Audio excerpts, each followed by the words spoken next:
Hey guys, we're gonna call this one Nano Cube Week 12. This is Nano Cube 24, and let's see, what did I change this week?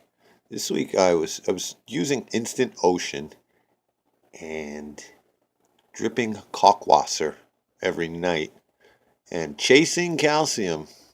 Instant Ocean is pretty much a fish only. It's a great salt for a fish only tank.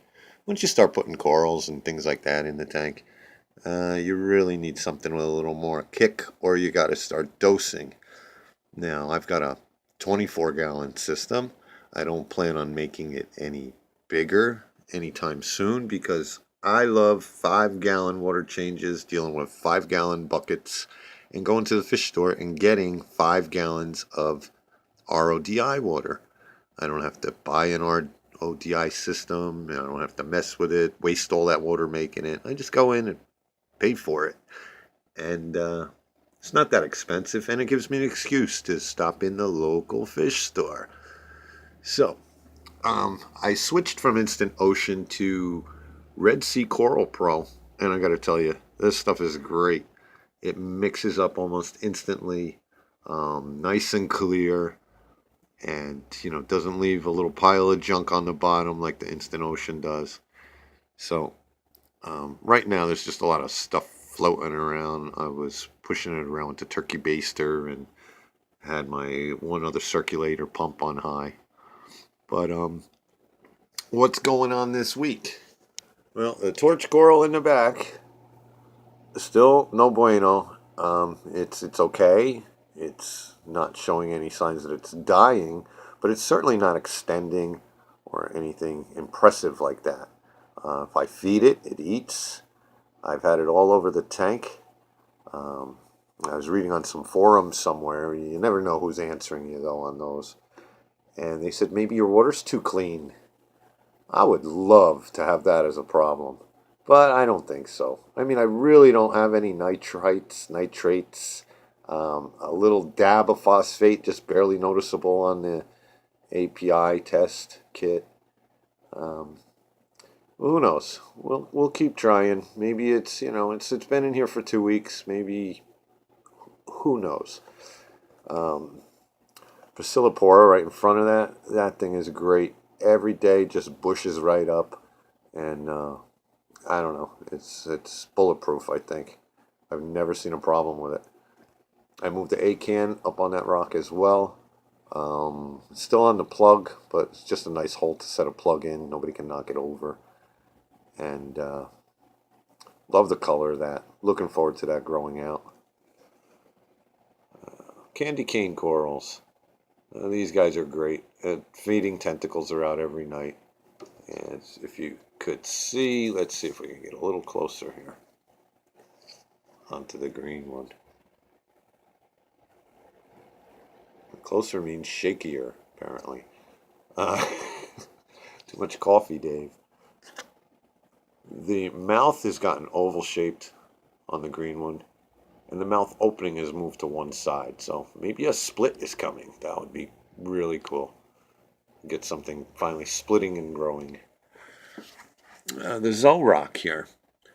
Everything does well, except for that brown one in the back that's very extended. That one has good days, bad days. Sometimes they're wide open. Sometimes half of them are closed. And it just kind of is what it is with that guy. And in the back there, you see the clove polyps. I have put them onto a rock. And I think that's their new home. They're stunning coral. I don't know how fast they're going to take off and, grow out in the tank, but I mean, I go and get these $10 frags, and if they grow out, that's great. If they stay the same size, they're all pretty cool looking. So, below that, I have the green and brown mushroom. And that guy's happy. He will eat whatever falls near him.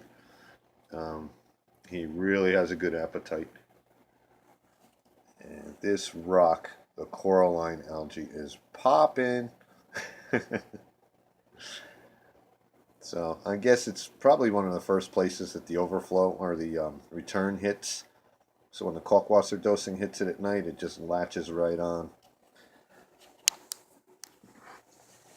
Going across the front here, what else do we have? We have a couple of Zoes on this rock. This piece of live rock was actually in the frag tank with the Zoes on it. So I glued it up to that other rock.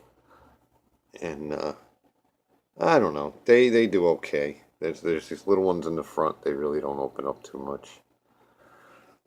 Now, for my 4 new frags, we'll start with this guy. All right, the girl that helped me, she's not the coral girl, okay? She works at the store, but coral isn't her strong point. So she didn't know exactly what this is. I think it's a favia. Very strong possibility I am wrong. And if I am wrong, can somebody put in the comments what they think it is? But again, small little $10 frag. Since I keep calling my Pastilopora a Stylopora, I bought a Stylopora. So now I'm only half wrong half the time. We just got very blue. I don't know why. Pallies are doing great. You know, brown with the little green mouths on them. I bought this Zorock. Look at the color of those red Zoes on there. Now, I only put it in yesterday. Most of them are open. There's a few stragglers there that aren't opened yet. But those red ones just make it worth it. If, you know, there's 3 that you can see. There's 2 more behind the back of the rock. I'd pay $10 for 5 heads of that red color. I don't know if it's a Rasta or what. I'm not going to try and keep up with all the fancy names of these things.